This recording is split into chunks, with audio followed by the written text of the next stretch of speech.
So we have some important news in the current efforts to remove suppressors and SBRs from the NFA nationwide, and this all comes after the recent $0 tax change that passed in the One Big Beautiful Bill. So let's talk about what is happening in this critical case. Now, before we jump into this video, if you guys want to support the channel, one of the best ways to do that is simply to subscribe. Also double check to make sure YouTube has not unsubscribed you. And then also, I want to thank one of the main supporters of this channel, which is First Form. You guys know that First Form is an amazing company. Their culture is unmatched. They're pro-freedom, pro-America. They support the Second Amendment and what we talk about here on the channel. So if you want to support a great company and get amazing supplements, maybe for your New Year's resolution, check them out using the link down below. And right now, if you use that link and you order any supplements, you can get a free 5-pack of protein sticks. So again, check them out using the link down below.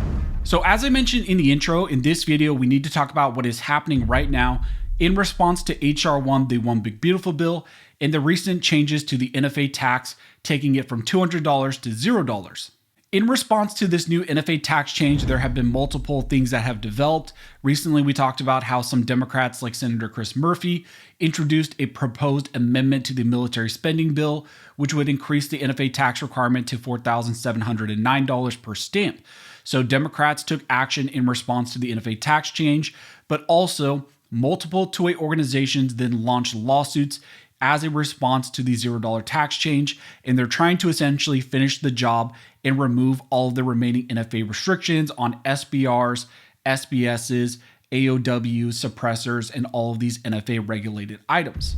GOA, FRAC, Silencer Shop, Palmetto State Armory, Silencer Co., along with 15 states filed a lawsuit against the ATF. And there's also another challenge, which we're going to be talking about in this video, which is also in the Northern District of Texas, and it's a case called Jensen versus ATF. In fact, one of the viewers here on the channel is the named lead plaintiff in this case, and this case was recently assigned to Judge Matthew Kaczmarek in the Northern District of Texas. Now, you may remember that judge's name because Matthew Kaczmarek has issued very favorable 2A rulings in the past, striking down various things like ATF restrictions on pistol braces, 80%er rules, all of those items. So Judge Kaczmarek has been a really good judge in the Northern District, and this case was assigned to him once again. And now in this case, the plaintiffs have filed a motion for summary judgment with the goal of ending the remaining NFA restrictions sooner rather than later. Now, in this lawsuit, the individual plaintiffs, along with 2A organizations like FPC, CCRKBA, and then also the Texas State Rifle Association, they actually argue that since there is no longer a tax on these items like suppressors, SBRs, SBSs, and AOWs, there is no longer any valid or legal basis or constitutional basis to further restrict or regulate these items. In the lawsuit, they argue that suppressors are protected arms and that they are used for lawful purposes. In fact, they state in the arguments that a suppressor is a safe, effective, and commonly used device that decreases the noise level of gunshots. Suppressors improve the experience in the use of these firearms. They decrease the risk of permanent hearing damage, help protect the hearing of hunters and those nearby, reduce noise pollution from the firearm being discharged, make firearms training safer and more effective, increase the accuracy and ease of use of these guns by reducing felt recoil and shot flinch, and improve the effectiveness of firearms for self-defense and defense of one's home. They state that contrary to representations in movies and television, suppressors do not reduce all sounds from a gunshot and are rarely actually used by criminals. They argue also that SBRs are protected arms and they cannot be classified as so-called dangerous and unusual items. They state in the arguments that short-barreled rifles plainly are arms under the plain text of the Second Amendment. Their use can only be restricted, therefore, if they are both dangerous and unusual. SBRs are not dangerous and unusual weapons. This, along with the fact that the Big Beautiful Bill has now eliminated the tax on these arms, means that the remaining NFA restrictions on them should actually be struck down. They argue to this vein that the NFA's registration and regulated requirements on untaxed firearms exceeds Congress's enumerated powers and are thus unconstitutional. Congress passed the NFA explicitly premised on, and the Supreme Court upheld the NFA as an exercise of Congress's taxing powers. As a result of the Big Beautiful Bill, nearly all of the firearms covered by the NFA, except for machine guns and destructive devices, are now untaxed, Yet the comprehensive registration scheme to make, transfer, receive, or possess those firearms remains in effect. In summary, what the plaintiffs asked for in this challenge is for the court to declare that the NFA's registration and transfer requirements pertaining to these now untaxed firearms goes beyond Congress's enumerated powers. They also asked for the court to enjoin all of the ATF's employees and agents from implementing or enforcing the NFA against all of these now untaxed items. So that is what the new lawsuit aims to do in response to the NFA tax changes that just passed in the One Big Beautiful Bill. And now the plaintiffs are asking for Judge Matthew Kacsmaryk to grant a motion for summary judgment in their favor.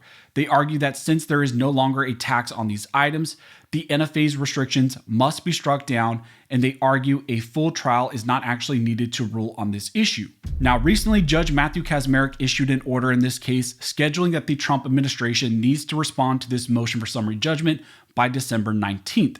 That means that soon the Trump DOJ will once again have to respond to an NFA challenge. However, I would anticipate that they will likely once again argue in favor of keeping the NFA's restrictions. They have already done this multiple times in other NFA challenges, and they did that recently in a very similar case, which was filed by GOA also in the Northern District of Texas.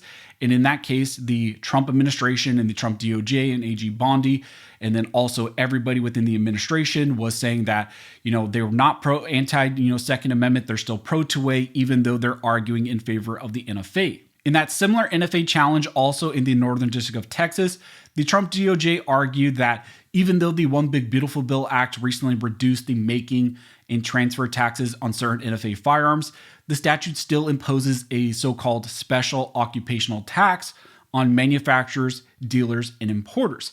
And because the challenged restrictions and regulations support the enforcement and collection of that remaining tax on the industry, the Trump DOJ claims that the restrictions on these items themselves still falls within Congress's taxing powers. The brief explicitly stated that the registration and approval system forms this web of regulation assisting tax enforcement, and therefore it's still valid. This is likely what the Trump administration will once again argue even in this Jensen case that's in front of Judge Matthew Kacsmaryk.